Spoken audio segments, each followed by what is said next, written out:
Bueno, hola chicos, acá les voy a grabar la clase de valoración preanestésica 2, que básicamente incluye los siguientes temas. Primero, estudios complementarios de valoración preanestésica, vamos a ver un poco de los famosos estudios de rutina, ver qué utilidad tienen y si tiene alguna indicación o evidencia de eso. Y después los estudios de la función cardíaca y pruebas evocadores de isquemia, que en realidad es básicamente mucho de lo que se habló en la primera clase, y ver en qué pacientes está indicado y cómo nos cambia el manejo del paciente que tiene tal vez o capacidad funcional no valorable o que tiene un muy alto riesgo cardiovascular. Después vamos a hablar de diabetes y valoración preanestésica, el manejo perioperatorio de hiperglucemia y por último el manejo de corticoides. Hacemos un repaso de lo que vimos en la primera clase. Uno de los pilares, digamos, de la valoración preanestésica es definir el riesgo quirúrgico. Y para definir el riesgo quirúrgico, primero tenemos que saber a qué procedimiento va a ser sometido el paciente. Esta estratificación del riesgo, hay varias formas de dividirlo, esta es una y la que más se aproxima, o en la que seguimos nosotros en el hospital, que lo saqué de la guía de 2014 de la Sociedad Europea de Cardiología, que lo definen bajo riesgo cuando tienen menos del 1% de eventos a 30 días del procedimiento, de 1 al 5% un riesgo intermedio y más de 5 el riesgo alto. Los ejemplos, bueno, en general las cirugías endoscópicas, cirugías ortopédicas menores, cirugías superficiales, digamos, tienen un riesgo bajo. Después de riesgo intermedio, las que nosotros más solemos ver o más valorar son las cirugías de cabeza y cuello, las cirugías ortopédicas mayores, como por ejemplo el reemplazo de cadera o cirugía espinal. Los trasplantes renales también son cirugías de riesgo intermedio. Y cirugías intraabdominales, como por ejemplo la esplenectomía, hernia hiatal, la colecistectomía y la apendicectomía.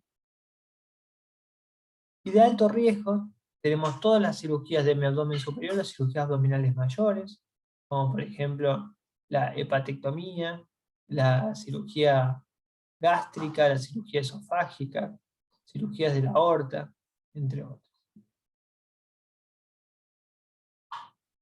Habiendo dicho esto, vamos a ver y vamos a hablar bastante de las clases de recomendación y de los niveles de evidencia. Esto básicamente lo dejo como para que lo veamos y para que lo repasemos y si hace falta tomar esta diapositiva para interpretar los diferentes cuadros que vamos a ir viendo a lo largo de la clase.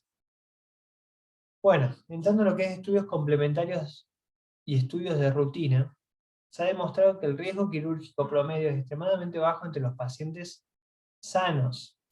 En estos pacientes un cuestionario completo, perdón, y estandarizado, valorando la capacidad de ejercicio, la medicación habitual, los antecedentes tóxicos y la historia familiar, complementado con un dirigido pero consciente examen físico, suelen ser suficientes para valorar este riesgo. Es decir, en la mayor parte de los individuos sanos que van a ser sometidos a la mayor parte de los procedimientos no hace falta pedir nada. Vamos a ver las excepciones.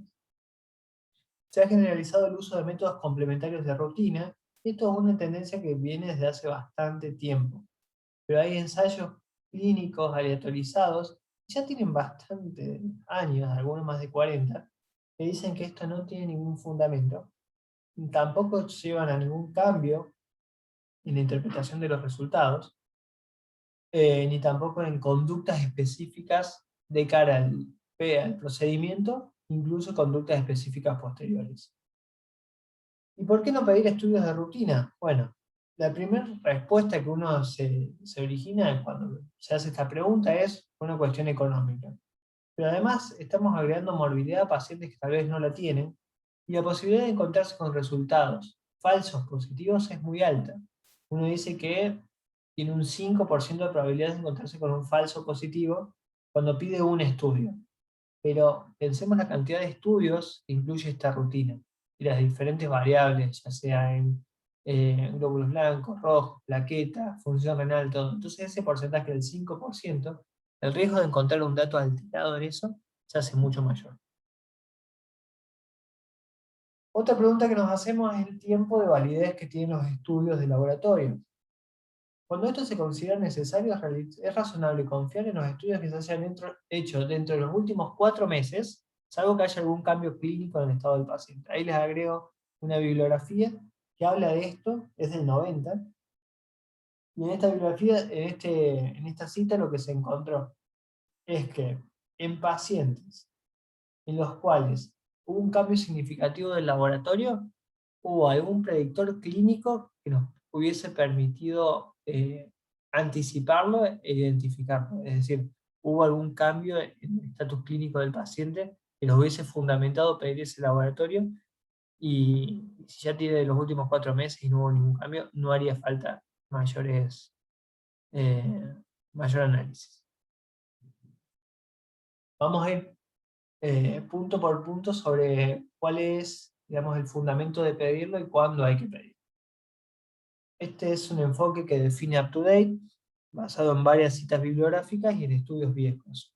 No hay ensayos randomizados que estudien la hemoglobina en particular, los glóbulos blancos, las plaquetas, la coagulación. Entonces fue sacado un poco en forma individual. Respecto a la hemoglobina, se sugiere una hemoglobina basal para los pacientes de 65 años o más que serán sometidos a cirugía mayor o procedimientos menores, pero en los cuales se espera un sangrado importante. Por ejemplo, las cirugías ortopédicas. No es necesario en procedimientos menores, excepto que haya una historia sugestiva de anemia o algo más. Glóbulos blancos y plaquetas. En general, la frecuencia de alteraciones plaquetarias de la sangre blanca no sospechada es baja, pero sí se considera razonable pedirlo cuando se realizarán una anestesia aquí, axial o epidural. Por lo demás, no existe evidencia que sustente la solicitud de forma generalizada de estos estudios. Los estudios de función renal, bueno, se recomienda el dosaje de creatinina sérica en pacientes de 50 años o más que se han intervenido en procedimientos de moderado o alto riesgo. Verán que hasta ahora bajo riesgo no le piden nada a nadie. También cuando la hipotensión es probable, serán utilizados medicamentos o fármacos nefrotóxicos. Y después esto ya lo sabemos del score de Lee, que la creatinina mayor a 2 asocia a desenlaces y a eventos cardiovasculares en post-procedimiento dentro de los 30 días. Los electrolitos, y el ionograma de rutina no está recomendado salvo que el paciente tenga algún antecedente que incremente la probabilidad de un resultado anómalo. Básicamente, ¿qué pacientes son estos? Los pacientes que tengan enfermedad renal, los pacientes que toman diuréticos, que toman otro tipo de antihipertensivos que lo pueden alterar, o alguna otra medicación que pueda afectar el equilibrio hidroelectrolítico. Por lo demás, no haría falta. La glucemia, que después ya no vamos a adentrar en el tema de diabetes en el prequirúrgico, pero la medición de rutina no está recomendada en pacientes sanos. Los resultados anómalos en general no alteran el manejo perioperatorio, porque en general si hay un resultado anómalo, falso, positivo o positivo, en general es leve el cambio, y rara vez nos va a llevar a tomar una conducta en un paciente sano. Insisto en esto, no es el paciente obeso, no es el paciente con acantosis nígrica, no es el paciente que tiene SAO, es un paciente sano. Y después de todo, solo la diabetes con requerimiento de insulina, y esto vamos a hablar bastante más después, se asocia con un riesgo incrementado de complicaciones periprocedentes. El hepatograma no está indicado, salvo que haya enfermedad hepática o algo que no cambie la conducta, pero no está indicado el hepatograma. En general, los pacientes que vamos a encontrar con un hepatograma alterado tenían alguna manifestación clínica o algo que nos hubiese permitido anticiparnos e identificar la enfermedad antes de ver un hepatograma alterado. Las pruebas de coagulación no se recomiendan en forma rutinaria, sí cuando existe historia familiar o personal de sangrado, o cuando haya, bueno, algún trastorno hemorragíparo o enfermedad hepática. Por lo demás, no hace falta. El urocultivo no está recomendado hacer estudios de forma masiva, salvo que el resultado del urocultivo nos cambie la conducta.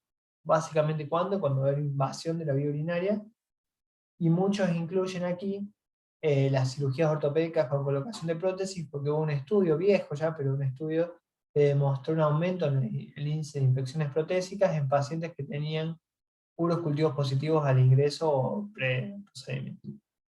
Eso como el único llamado de atención, bueno, veamos cuando vamos a colocar prótesis. Pero me parece que si no tiene síntomas no tendría mayor indicación un urocultivo pre-reemplazo de cadera. El test de embarazo, bueno, esto es un tema controversial, en donde las guías un poco no se ponen de acuerdo, y básicamente la falta de acuerdo en esto es por la falta eh, de evidencia fuerte. Es cierto que el conocimiento sobre si una paciente está o no embarazada nos va a cambiar mucho el manejo quirúrgico, la anestesia, el tipo de incisiones y demás. Básicamente hay que valorar las posibilidades de embarazo en todo paciente. Y si esto es incierto, hay que ofrecer el test de embarazo, y si la paciente se niega, uno debería, tiene la responsabilidad eh, de advertir los riesgos de someterse a un procedimiento estando embarazada. Eh, Básicamente las guías, algunas recomiendan hacerlo a todo el mundo y otras recomiendan ofrecerlo. Creo que lo más prudente sería ofrecerlo y ver qué dice la paciente, salvo que no haya posibilidades remotas. Bueno, en el electrocardiograma, ya vamos a ver un poco de estudios cardíacos, pero en pacientes sanos se sugiere no solicitar el electrocardiograma para pacientes asintomáticos sometidos a procedimiento bajo riesgo. Esto es taxativo, no hay indicación. El hallazgo de anormalidades electrocardiográficas importantes en pacientes menores de 45 años es infrecuente.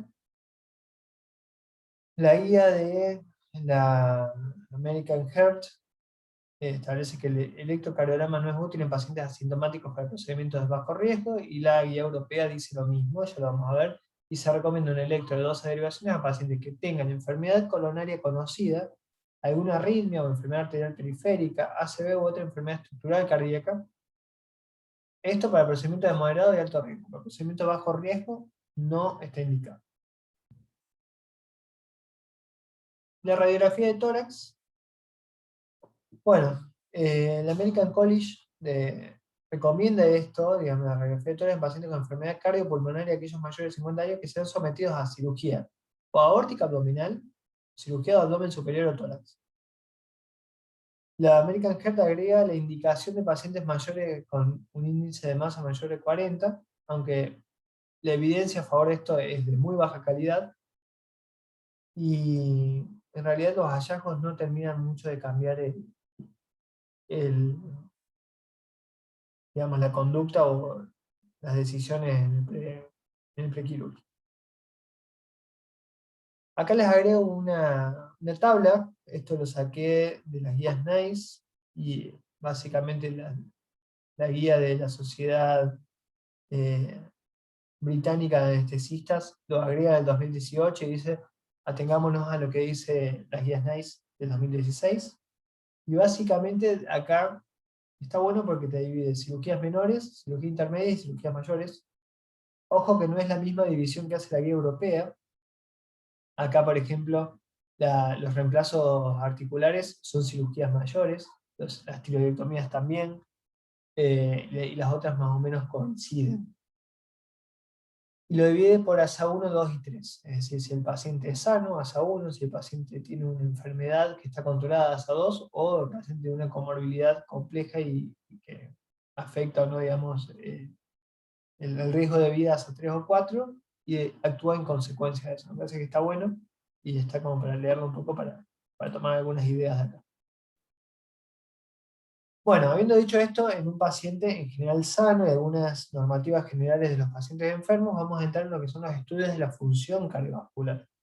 ¿Cuándo vamos a estudiar esto? Básicamente cuando tenemos individuos que tienen una capacidad funcional, de esto ya se habló en la primera clase de prequirúrgicos, no valorable, es decir, un paciente que está, por ejemplo, en silla de ruedas, no sabemos si tiene una capacidad mayor o menor a 4 meds, o cuando la capacidad funcional es menor a 4 meds.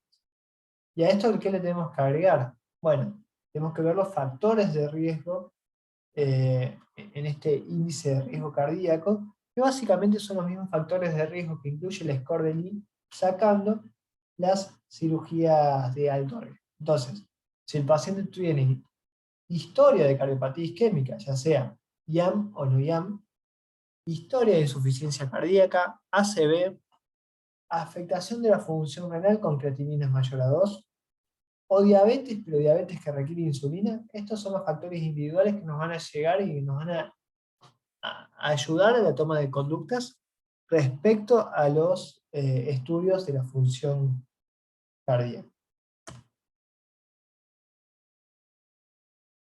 Lo primero que habla, y esto lo saqué bastante de la guía europea de 2014, de 2014 hasta ahora no hubo ninguna actualización, salvo las guías de NICE de 2016 y, bueno, y la guía americana que creo que salió un poquito después que esta, pero no hubo grandes actualizaciones en este tema. Dice que hubo evidencia que pequeños incrementos en la troponina T, y esto quiero aclarar que es tanto en pacientes con enfermedad renal como sin enfermedad renal, reflejaban un peor pronóstico y peores resultados cardiovasculares si estas troponinas estaban altas en el preprocedimiento. Entonces, se propuso la evaluación de las troponinas cardíacas antes y 48 a 72 horas después de la cirugía mayor, y basado en esto, la evaluación de estos biomarcadores no debería hacerse en forma rutinaria, pero sí podría estar indicado en pacientes de alto riesgo que sean sometidos a procedimientos de alto riesgo. Entonces, básicamente eso es lo que termina diciendo la tabla. Recuerden que el 2B podría estar indicado, y básicamente lo que dije. El PRO-BNP no tiene mayor indicación. Respecto a las pruebas no invasivas, vamos a hablar de algunas pruebas en particular, pero en general aportan información sobre 3 marcadores de riesgo cardiovascular que individualmente, independientemente, se han asociado a riesgos y eventos cardiovasculares mayores en el periprocedimiento. Y estos son la disfunción ventricular izquierda, entendida como una fracción de eyección menor al 50%, de isquemia miocárdica y anormalidades valvulares. Respecto a la valoración de la isquemia miocárdica y la disfunción ventricular, el algoritmo diagnóstico y la estratificación de riesgo no cambia del paciente no quirúrgico, es decir, es el mismo paciente que nos viene al consultorio de clínica que al consultorio prequirúrgico, y nuestro accionar no debería ser muy diferente en estos dos pacientes. Y los estudios que nosotros pedimos no son simplemente como para decir se puede hacer el procedimiento o no, o tiene que ir a revascularización, sino también nos sirve para estratificar el riesgo y sobre todo para optimizar el tratamiento médico cuando esté indicado. Estas son las generalidades. Partamos del estudio no invasivo más básico y está el electrocardiograma. Básicamente, con el electrocardiograma es lo mismo que dijimos cuando hablamos de los estudios generales y estos estudios de rutina que bastante discutimos. En pacientes con enfermedad coronaria, el electrocardiograma ofrece información pronóstica importante y es predictor de resultados malos o adversos a largo plazo de isquemia perioperatoria, independientemente de que el paciente tenga o no síntomas de enfermedad coronaria. Y sabemos que el electro puede ser normal en pacientes con isquemia e infarto, por lo cual el electrocardiograma preoperatorio se recomienda con una recomendación de clase 1, un nivel de evidencia C, para pacientes que tienen alto riesgo y tienen agendada una cirugía de riesgo intermedio o alto. Básicamente lo que dijimos: pacientes que tienen antecedentes de arritmia, pacientes que tienen antecedentes de infarto, pacientes que tienen antecedentes de valvulopatía, de ACV, etc. Podría estar considerado en pacientes de alto riesgo que se sometan a cirugías menores, o en pacientes de edad mayor a 65 años que se someterían a cirugía de riesgo intermedio alto. La evaluación de la función ventricular izquierda. Básicamente esto lo podemos hacer a través de 4 estudios. El SPECT miocárdico, que nos da información sobre la fracción de eyección, el ecocardiograma, la resonancia y la tomografía. Todos estos con una precisión similar, esto es lo que dice la guía europea en 2014. Sin embargo, sabemos que el ecocardiograma es el que está más disponible. Tenemos ecocardiogramas confiables en el hospital, y sabemos también que el SPECT puede sobreestimar un poco la fracción de eyección, porque no es el método de elección, y las modalidades de SPECT que nosotros usamos para ver isquemia no son las modalidades que se usan cuando uno lo único que quiere ver es función ventricular. La evaluación de la función ventricular no está indicada de rutina, pero puede ser realizada en pacientes asintomáticos con alto riesgo quirúrgico, y la disfunción sistólica del ventrículo izquierdo, la insuficiencia mitral moderada, severa y la estenosis aórtica con gradientes altos, es decir, la estenosis aórtica severa, se asociaron a eventos cardíacos mayores. Entonces en estos pacientes tenemos que tener ojo. Y básicamente la guía europea respecto al ecocardiograma dice que un ecocardiograma en reposo podría ser considerado en pacientes que se someten a cirugía de alto riesgo, y bueno, no estaría indicado en pacientes que se someten a cirugías de riesgo intermedio o bajo, pero todo esto depende del riesgo del paciente, ¿no? Y de los hallazgos del examen físico. No nos alejamos de lo que dijimos antes. Lo estratificamos del mismo modo que veríamos un paciente en consultorio. Si el paciente en consultorio de clínica le pediríamos ecocardio, y este ecocardiograma nos va a cambiar la conducta pre-procedimiento, se lo pedimos. Bueno, siguiendo con la evaluación no invasiva de la cardiopatía isquémica, ahora tenemos la ergometría. Ya estamos empezando con las pruebas de esfuerzo. La ergometría es un buen estudio para pacientes que tienen una capacidad funcional valorable y también tengan síntomas. Entonces, este estudio lo que nos permite es tener un estimativo de la capacidad funcional y ver las respuestas tensionales y cronotrópicas, es decir, ver cómo se comporta la tensión y la frecuencia cardíaca ante el estrés, así también como efectos isquémicos que se manifiestan electrocardiográficamente en el segmento CT. Básicamente lo que buscamos y lo que le damos más valor es un infra-ST con dirección o paralelo al al isoeléctrico, digamos, o con dirección inferior. Las direcciones que cuando se dirigen hacia arriba no son significativas. Y dentro de estos cambios electrocardiográficos del segmento ST, nos importan más aquellos que se hacen a baja carga de esfuerzo que los que se hacen a alta carga de esfuerzo.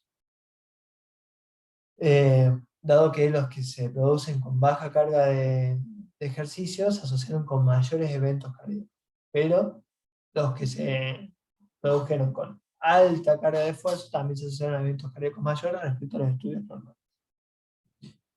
¿Qué hacemos en los pacientes que no pueden hacer esfuerzo? Bueno, consideramos una prueba con estrés farmacológico, con adenosina, con dobutamina, con dipiridono. Un poco entrando en estos temas, aquí vamos a ver de las imágenes de perfusión miocárdica para la estratificación del riesgo prequirúrgico.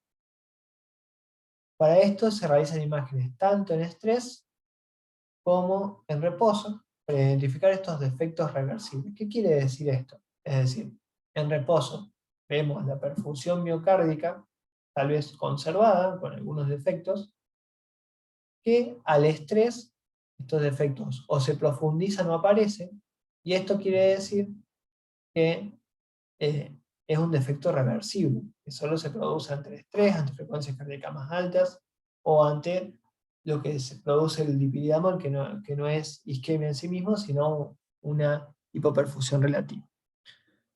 El valor pronóstico de la extensión del miocardio isquémico, usando métodos semicuantitativos, ha demostrado tener relación con los eventos cardíacos post-procedimiento.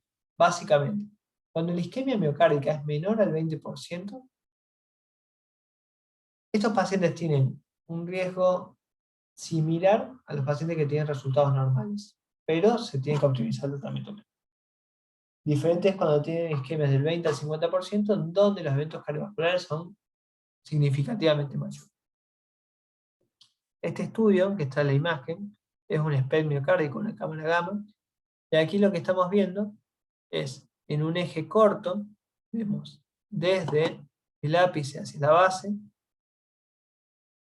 En la segunda hilera lo que estamos viendo es en un plano horizontal, desde la cara posterior hacia la cara anterior, la pared libre, y desde uno vertical, desde el septum hacia el lateral.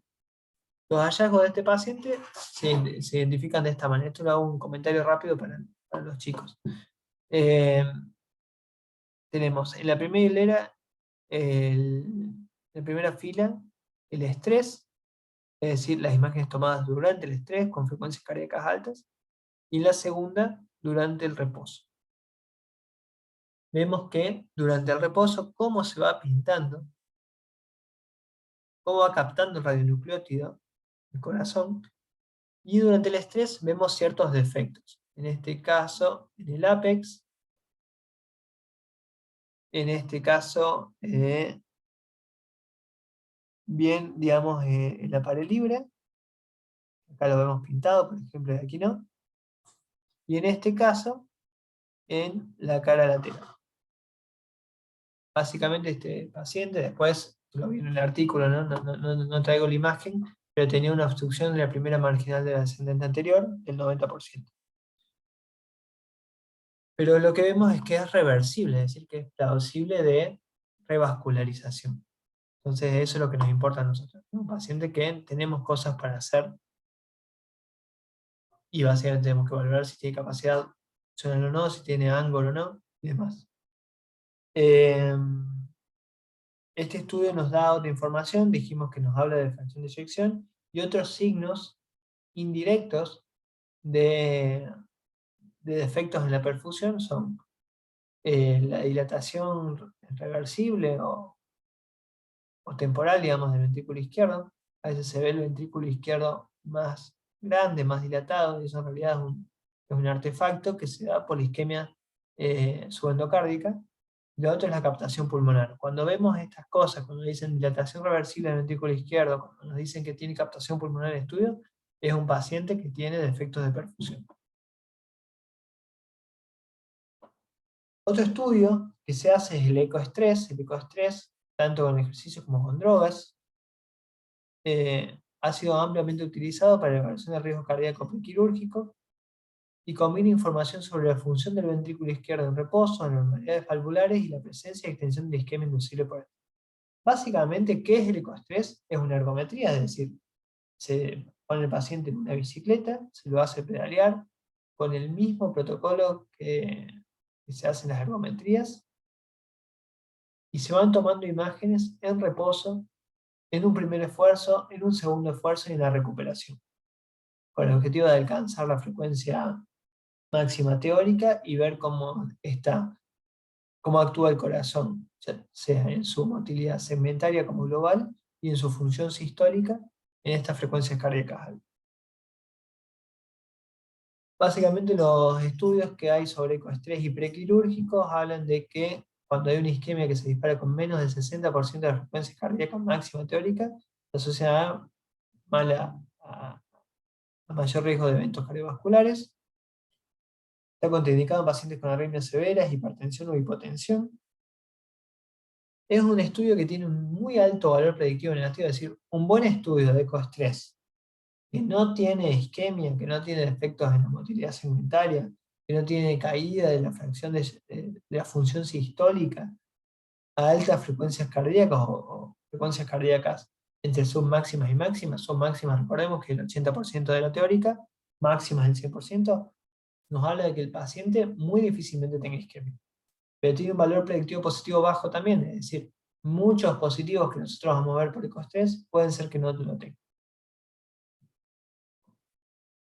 Y respecto a los otros estudios que vimos sobre tomografía y resonancia, no se han estudiado en prequirúrgicos. A ver, podemos ver la función sistólica en estos pacientes, sobre todo con resonancia sí. La resonancia es un muy buen estudio para ver fibrosis, para ver enfermedades valvulares, pero no lo tenemos disponible en el hospital. Es muy difícil aprobar una resonancia cardíaca por las obras sociales y tampoco están hechos eh, los estudios y tampoco está la práctica como para informarlo en forma masiva de este tipo de estudios. Y la Corotac, que, que en realidad es el estudio del calcio, las arterias coronarias, nos hablan sobre eso, sobre placas de ateromas, pero tampoco sabemos si tienen isquemia y tampoco el grado de isquemia que tienen estos pacientes. ¿Cómo afectan estos estudios a la toma de decisiones? Básicamente, Bueno, llegó un paciente, tiene una capacidad funcional menor a 4 meds, le pedimos un estudio, le pedimos la cámara gamma, por ejemplo, tiene una isquemia del 30% de la pared anterior. ¿Cómo seguimos? Básicamente lo que hablamos antes. Estos estudios deberían realizarse solo si sus resultados pueden llegar a afectar el manejo perioperatorio. Si la cirugía se tiene que hacer sí o sí a corto plazo, y no pidamos, no gastemos tiempo, ni demoremos el procedimiento, porque finalmente se va a terminar haciendo y tampoco se puede revascularizar o antiagregar y demás. Los pacientes con isquemia extensa representan población de alto riesgo y que el tratamiento médico puede ser insuficiente, no aparenta, puede ser insuficiente.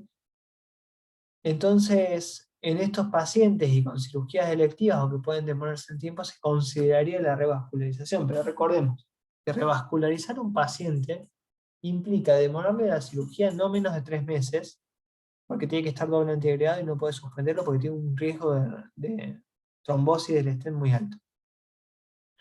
Estos estudios deben reservarse para pacientes con más de 2 factores de riesgo que van a ser sometidos a una cirugía de alto riesgo y tenga una capacidad funcional menor a 4 meses. Y también puede ser considerado en pacientes con menos factores de riesgo y procedimientos internos.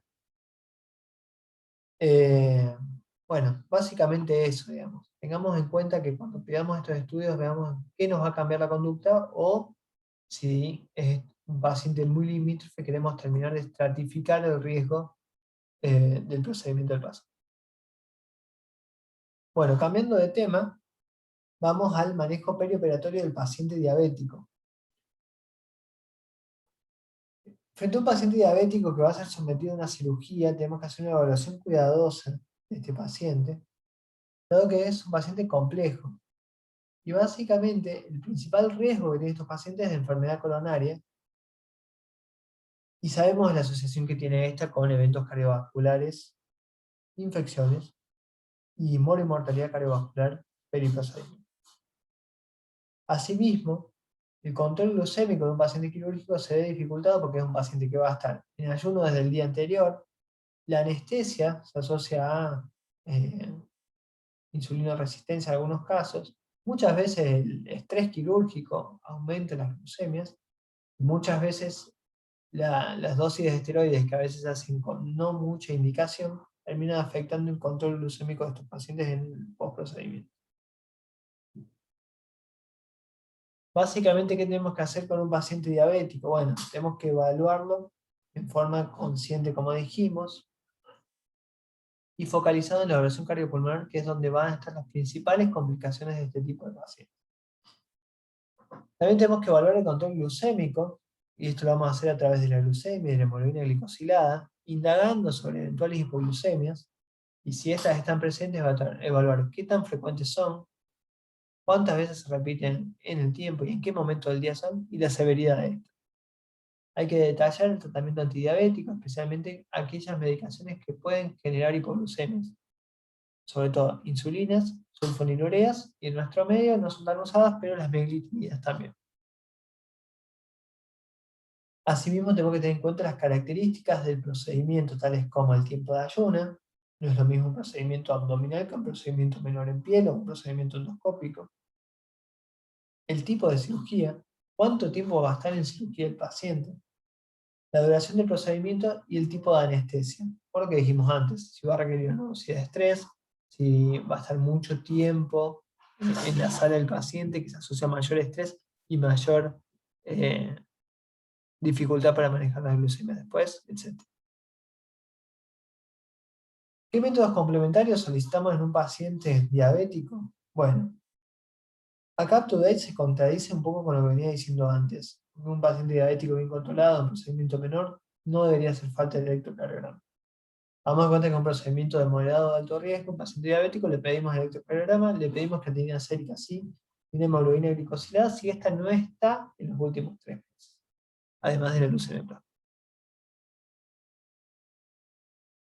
Bueno, ¿cuáles son los objetivos del control glucémico? Eh, Esto es complejo, dado que no hay estudios que digan qué glucemias tiene que tener un paciente que va a ser sometido a un procedimiento. No se ha estudiado la hemoglobina glicosilada, Y tampoco hay evidencia que nos diga que un paciente que viene mal controlado, pero que llega con valores de norma glucemia en la cirugía, tenga peores resultados a nivel de al momento de la cirugía y en el post-procedimiento. Entonces, ¿qué hacemos? Bueno, básicamente definimos los objetivos que tenemos con nuestro paciente. Y el objetivo general incluye el mantenimiento del balance hidroelectrolítico, evitar la hipoglucemia, evitar los estados hiperosmolares y la cetoacidosis diabética. Básicamente, esos son nuestros principales objetivos de un paciente diabético. Como dijimos, los valores objetivos de glucemia no están establecidos y hemoglobina glicosilada ni siquiera está estudiada. UpToDate recomienda mantener lecturas de glucosa entre 110 y 180. Sin embargo, se pueden considerar objetivos menos estrictos en pacientes que tienen comorbilidades, peor pronóstico, pacientes añosos y riesgo de hipoglucemia. Por ejemplo, la Sociedad Americana de Diabetes recomienda un poquito menos, entre 190 y 160, entre 90 y 160. Pero todo es opinión de experto y no hay nadie eh, que tenga un estudio que sustente, digamos, alguna conducta en particular. En un metaanálisis que era reciente, del año 2015, el control estricto de la diabetes no mejoró los outcomes infecciosos ni cardiovasculares, pero sí se asoció mayor riesgo de hipoglucemias en el postprocedimiento. Y los pacientes que tienen riesgo de desarrollar hipoglucemia, esto es un recordatorio, son los pacientes básicamente diabéticos tipo 1 con insulinas y con un control fluctuante de la glucemia. Y los pacientes tipo 2, básicamente que usan secretagogues de la insulina o que usan insulina ya en forma arreglada y no solo con corrección. Bueno, habiendo dicho esto, ¿qué hacemos con las diferentes medicaciones para la diabetes? Respecto a los inhibidores del SGLT2, empaglifosina y todo su grupo, deberían ser suspendidos 3 a 4 días previos a la cirugía. Esto en realidad lo hacemos con 72 horas nosotros, dado que incrementa el riesgo de infección del tracto urinario y sobre todo hipovolemia, además del riesgo de cetoacidosis normoglucémica.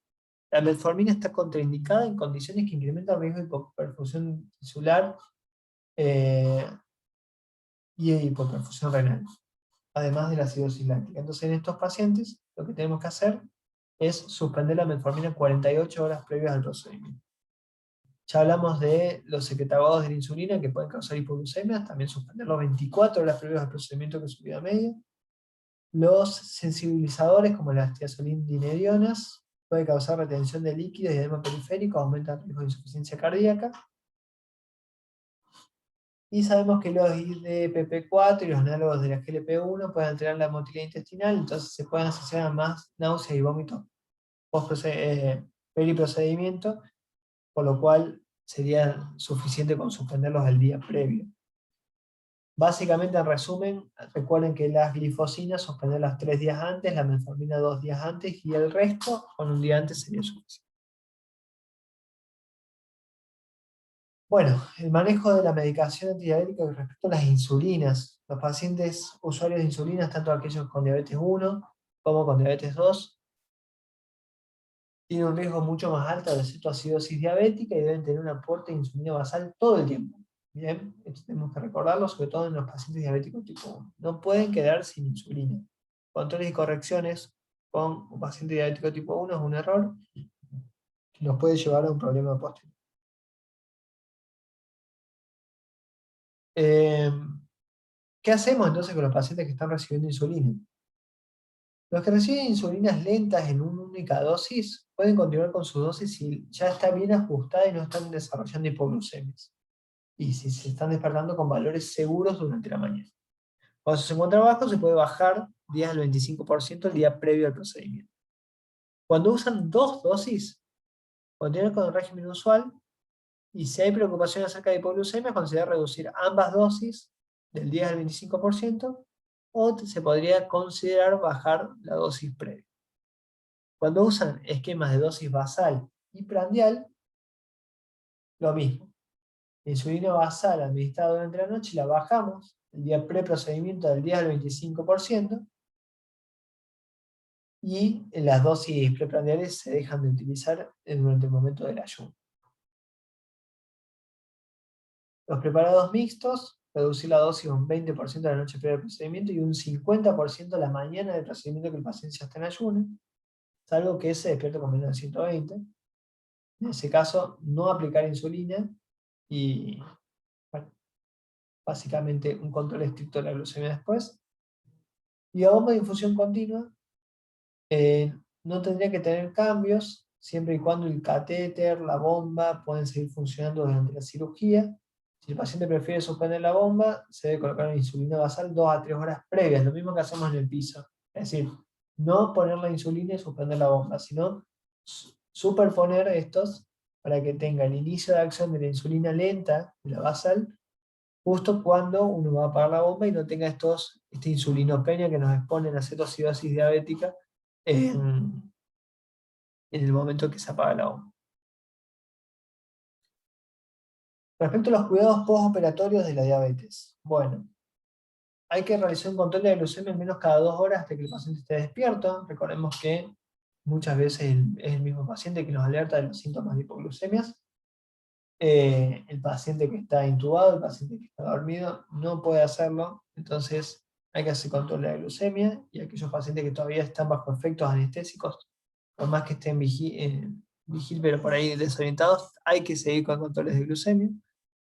Para aquellos tratados con insulina endovenosa, la infusión debería continuar al menos hasta que el paciente tolere la vía oral. Entonces en este momento se puede pasar a un régimen de insulina subcutánea. Y para aquellos pacientes tratados con insulina subcutánea, preprocedimiento se debe continuar con la infusión de dextrosa al 10% para prevenir la hipoglucemia, la proteólisis y los demás cambios metabólicos. Una vez que concluye el ayuno, se puede suspender la dextrosa y se ajusta las dosis de insulina en función de los requerimientos basales que el paciente tenga. Esto es un poco diferente a lo que hacemos, pero los cuidados postoperatorios de la medicación oral, la metformina dice no reiniciar en falla renal, hepática o insuficiencia cardíaca. Básicamente nosotros no lo usamos en el internado. Las sulfonilureas solo luego de una buena tolerancia a la vía oral, es decir, el paciente puede percibir la hipoglucemia y en ese caso rápidamente acceder a comida, y dice considerar iniciar a dosis menores. Los IDPP-4 se pueden reiniciar cuando haya tolerancia a la vía oral y el riesgo de hipoglucemia sea bajo. Los agonistas de la GLP-1 solo después de comprobar la tolerancia a la vía oral y superar los efectos de la anestesia. Las glitazonas, no usar la insuficiencia cardíaca y hipervolemia, tampoco cuando hay normalidades de la función hepática. Básicamente estas son las premisas para reiniciar la medicación oral. Básicamente lo que estamos usando nosotros en el piso son las gliptinas, es decir, los IDPP-4, y los pacientes que están con liraglutide o semaglutide y demás, podrían usarlo, pero nosotros no tenemos esa experiencia en el internado. Sí, retoman una vez que se van a la casa. Bueno, y para terminar, vamos a hablar un poco de los pacientes que están bajo tratamiento crónico con esteroides. Sabemos que el tratamiento crónico con corticoides puede suprimir el eje adrenal, y durante las cirugías las glándulas suprarrenales potencialmente no terminan de responder como deberían. Entonces, desde la década del 50, luego de que se encontraron digamos, el beneficio clínico del uso de corticoides, y en ese momento medio que se empezó a usar para todo, se empezaron a usar dosis de estrés de glucocorticoides por varios días, evitando, digamos, esta supresión del eje. Hicieron estudios más recientes, en donde se ve que muchas de estas dosis eran innecesarias y que muchas veces solo bastaba con continuar con las dosis habituales.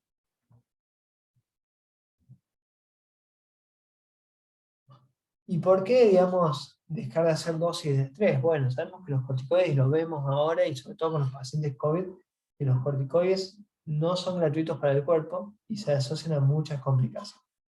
En un paciente quirúrgico, los pacientes con corticoides tienen una cicatrización más dificultosa, la friabilidad de la piel de vasos sanguíneos superficiales y otros tejidos hacen que tengan mayor riesgo de hemorragia, de hematomas, y un riesgo mayor de fracturas, esto por todo el metabolismo del calcio, y más riesgo de infecciones y de sangrados gastrointestinales.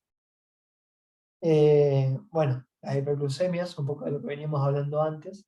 La hiperglucemia es una complicación muy común en el contexto del uso de corticoides en pacientes internados, de hipertensión y la retención de fluidos, y como dijimos, aumenta el riesgo de infección. Bueno, el estrés quirúrgico. De los estudios que se han hecho sobre el eje adrenal, se ha identificado que los procedimientos quirúrgicos son uno de los que más lo activan. Y el grado de activación depende tanto del tipo de cirugía, de los agentes anestésicos y de factores propios del paciente. Eh, los niveles de ACTH aumentan durante el momento de la incisión entre la cirugía, pero el mayor aumento del ACTH, es decir, el mayor estrés quirúrgico, se produce en el momento del despertar y en general, y de la extubación, y en general esto se asocia al dolor. Y respecto a los anestésicos utilizados, quiero hacer el comentario del etomidato, que es una medicación que se está usando bastante en el hospital, que ha demostrado que suprime la actividad del cortisol. Entonces, en pacientes que tienen un riesgo, ya vamos a hablar de riesgo de supresión del eje, en los pacientes que tienen algún grado de riesgo de supresión del eje, que nosotros en el prequirúrgico decidimos por el riesgo de hiperglucemias o de complicaciones no hacer el- la dosis de estrés, deberíamos recomendar, así como recomendamos no hacer dosis de estrés, recomendar no utilizar etomidato o buscar alternativas para,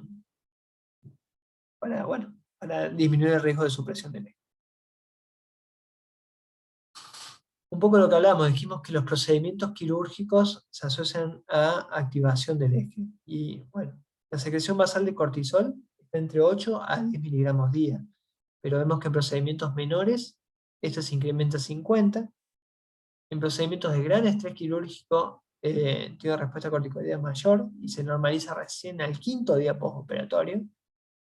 Incluso hay situaciones de estrés mayores como un politraumatismo, un accidente y demás, que se asocia a aumentos de hasta 200 a 500 miligramos día de cortisol, pero en general esto no sucede en la cirugía. Nosotros tenemos que valorar al paciente. ¿Y qué tenemos que valorar del paciente? Tenemos que identificar los pacientes que tienen riesgo de suprimir el eje. Para ello debemos interrogar varias cosas. El tipo de corticoide, la vía de administración por la cual lo está recibiendo, la dosis y el tiempo de tratamiento y el momento en que fue administrado. No es lo mismo que haya sido administrado hasta hace 2 semanas, que está actualmente con el tratamiento, que sea hace 3 meses o un año antes del proceso. Pero todo lo tenemos que preguntar. Y también tenemos que interrogar el tipo y duración de la cirugía, porque en ese contexto tenemos que ver cómo continúa. Este es un cuadro recordatorio, básicamente de las dosis equivalentes, vamos a hablar mucho de esto, entonces para cuando veamos las clases se puede volver. Y definimos nosotros el riesgo del paciente de supresión del eje, según la dosis, y lo dividimos en 3 grupos. Pacientes que tienen el eje no suprimido, es decir, aquellos pacientes que reciben prednisona, o algún equivalente, o sea, a dosis menores de 5 miligramos día o equivalente con otro esteroide, o dosis mayores pero por menos de 3 semanas de tratamiento, o dosis de prednisona de 10 miligramos en días alta. De este primer grupo quiero destacar que hablamos de dosis matutinas de prednisona y de las 3 semanas de tratamiento. Sabemos que el eje va a estar suprimido en cualquier paciente que reciba dosis mayores de 20 miligramos día de prednisona por más de 3 semanas, y todo aquel paciente que tiene aspecto cushingoide o sintomatología de insuficiencia adrenal, sabemos que potencialmente es un paciente que tiene eh, el eje suprimido. Y hay situaciones intermedias que son los pacientes que no entran ni en uno ni en otro grupo. Son aquellos pacientes que toman de 5 a 20 miligramos de prednisona o equivalente por más de 3 semanas, además de pacientes que toman prednisona a dosis menores, pero en un horario vespertino. Básicamente, Para los que tienen el eje no suprimido, continuar con dosis habitual o pasarlo a un equivalente endovenoso en la internación. Para aquellos que tienen el eje suprimido, entre comillas pongo la dosis de estrés, que vamos a ver cómo lo hacemos. Y para los pacientes que tienen situaciones intermedias, tenemos que estudiar el eje. Según el tiempo, es decir, cuándo fue el momento de la toma de corticoides, vamos a definir también un poco el riesgo del paciente de tener el eje suprimido. Hay estudios que han demostrado que hasta un año es lo que tarda el eje en recuperarse luego de una supresión profunda. Y para algunos pacientes que requirieron regímenes de esteroides que no deben tener eje suprimido, no se debería realizar mayores estudios, básicamente, es decir, si tomaron 5 miligramos de prednisona por día a la mañana, menos de 3 semanas, no tendría por qué tener eje y seguimos igual que en los grupos que lo están tomando activamente. Y en aquellos pacientes que recibieron tratamiento con una duración suficiente, con dosis suficiente para suprimir el eje, deberíamos estudiar el eje en estos casos. Según la vía de administración, bueno, el uso crónico de corticoides en forma inhalada tópica son causa potencial de supresión del eje. ¿Cuándo? Básicamente, dosis de más de 750 microgramos diarios de fluticasona y de 1500 para otros corticoides inhalados, nuestro medio el budesonide, por más de 3 semanas. En general, las dosis que se usan son de 200 cada 12, como mucho en el neumoterol, como para que tengamos una referencia. Es decir, no suele usarse más de 400 miligramos de fluticasona, de budesonide. Y fluticasona en general, no me acuerdo de un preparado, pero tiene dosis menores. De uso tópico de 2 gramos por día de corticoides de alta o super alta potencia, dentro de este grupo clobetasol, betametasona y fluticasona. En estos pacientes deberíamos estudiar el eje. Y pacientes que tengan aspecto Cushing-Coide con signos de sintomatología e insuficiencia adrenal, con uso de corticoides tópicos inhalados, deberían ser estudiados. Las inyecciones interarticulares como intraespinales se han asociado con supresión del eje también, entonces en estos pacientes que hayan recibido más de 3 inyecciones dentro de los 3 meses previos o que tengan aspecto de Cushing-Coide, tienen que ser estudiados por el riesgo de supresión del eje adrenal. ¿Y cómo lo estudiamos? Bueno, básicamente dijimos que vamos a estudiar los pacientes de riesgo intermedio. A estos agreguémosle los pacientes con uso de corticoides tópicos, inhalados o interarticulares o intraespinales que tengan este riesgo de supresión del eje. ¿Cómo empezamos a estudiarla? Con un dosaje de cortisol matutino. Si tienen menos de 5 microgramos por decilitro, sabemos que tienen el eje suprimido. Entonces en estos pacientes realizamos dosis de estrés. Si tiene más de 10 microgramos por decilitro de cortisol, el eje está conservado, hacemos dosis habituales y no hacemos mayores estudios. El problema está entre los pacientes que tienen de 5 a 10 microgramos por decilitro. Entonces en estos tenemos que hacer una prueba de estimulación con ACTH.